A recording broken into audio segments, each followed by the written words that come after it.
Oi, pessoal, aqui é a Maria Paula e hoje estou com o médico Eduardo Cilião, médico hematologista do Hospital Erasto Gartner, para falarmos sobre LPA, leucemia promielocítica aguda. Roda a vinheta.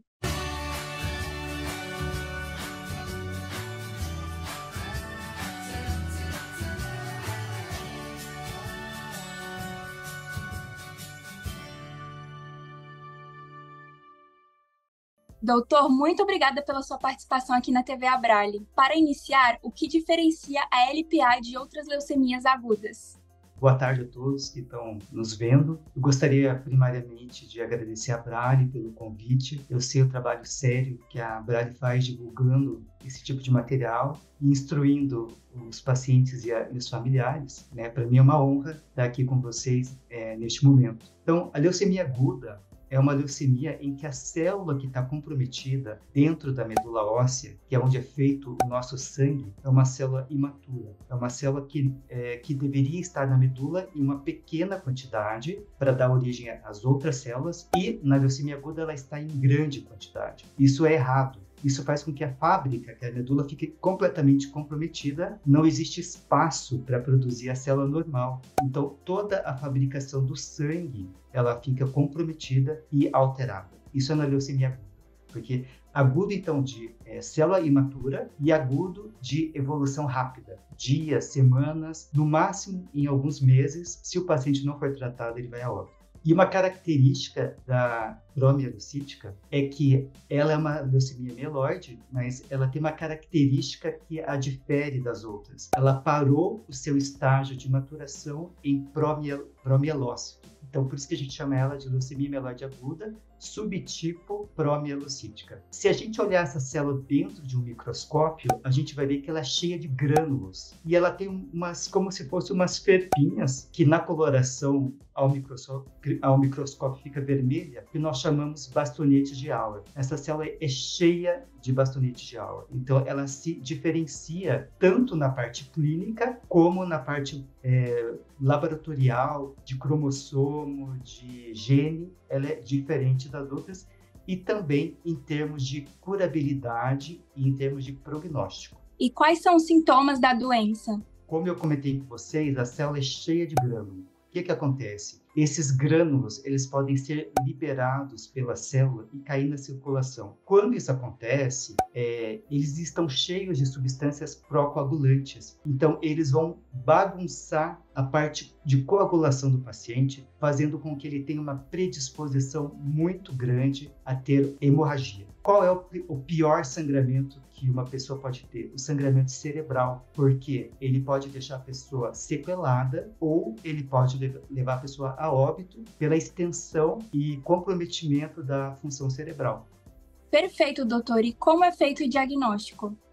Então, quando a gente vê um paciente que tem um distúrbio de coagulação muito intenso, em que você dosa o coagulograma desse paciente, está tudo alterado, a plaqueta está baixa, o paciente está com sangramento gengival, o paciente está com sangramento nasal, cheio de petequias e hematomas, já há uma suspeita clínica de que seja uma M3, promielocítica, mas nós médicos às vezes falamos a M3. Nós coletamos a medula óssea, na medula a gente vai ver essa célula que eu comentei com vocês, cheia de grânulos, cheia de bastante de Auer, mandamos para a imunofenotipagem, que é uma outra maneira de caracterizar a doença, e ela tem uma marcação muito característica, e a pessoa que está laudando este material, ela já vai colocar para nós que existe essa suspeita. Em termos de citogenética, que é a análise de cromossomos, nós vamos ver uma translocação entre o cromossomo 15 e o 17. Essa é a alteração clássica. Existem as variantes, mas isso é a minoria. E essa translocação entre esses dois cromossomos, o 15 e o 17, vai ativar um gene, que é o PML rara, que vai fazer aquilo que eu comentei, de fazer com que a célula pare a sua maturação em promielócito e inunde a medula dessa célula parada nessa maturação com os grânulos e os bastonetes de Auer, levando àquela clínica exuberante que eu já comentei aqui. Doutor, e com relação ao tratamento, existem terapias específicas para o LPA?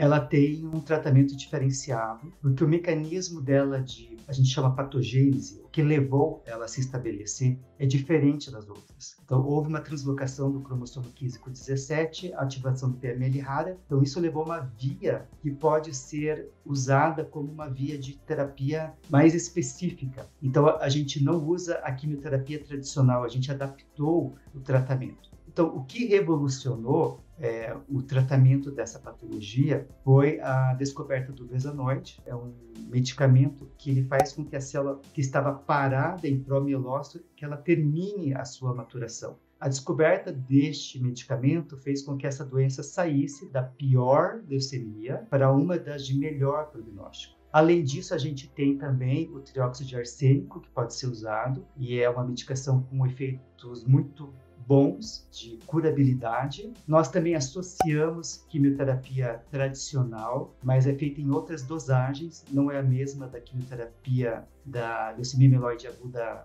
mais tradicional, ela é diferenciada, e isso faz com que a curabilidade seja alta. Hoje, ultrapassando 80% dos casos, você pode curar o paciente com esse tratamento que eu comentei com vocês. Alguns casos, você vai precisar lançar mão do transplante de medula óssea autólogo e outros ainda você vai precisar do transplante de medula óssea alogênico, mas hoje são a minoria dos pacientes.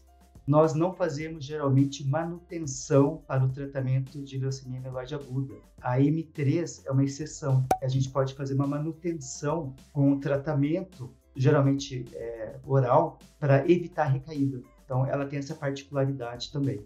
Vocês estão gostando desse vídeo? Se inscreve aqui no canal da Brale. E os pacientes podem desenvolver efeitos colaterais a longo prazo? Quando o paciente interna, eu geralmente falo para ele, esse mês vai ser chato, porque eles podem ter ganho de peso, água no pulmão, dificuldade respiratória, os problemas de coagulação podem ficar um pouco mais desafiadores, né? Então, é um mês para eles e para a equipe médica um pouco tenso. Tem muita coisa para ser corrigida. Depois que o paciente passa por esse mês e entrou em remissão, que a gente fala, o tratamento fica mais tranquilo, porque daí as coisas já estão mais sob controle. A longo prazo, você pode ter alterações cardiológicas, porque todos os quimioterápicos, todas as drogas podem ter um efeito sobre o coração a longo prazo. Você pode também ter um efeito sobre a parte de fertilidade, tanto do homem quanto da mulher. Tudo isso tem que ser analisado depois que o paciente termina o seu tratamento e monitorizado. Geralmente, um paciente de leucemia aguda, com essas características, dificilmente a gente dá alta para ele, porque mesmo que a gente saiba que ele está curado, nós gostamos de vê-lo de tempos em tempos, geralmente para monitorizar tudo isso que eu estou te falando, que são coisas que a longo prazo podem aparecer.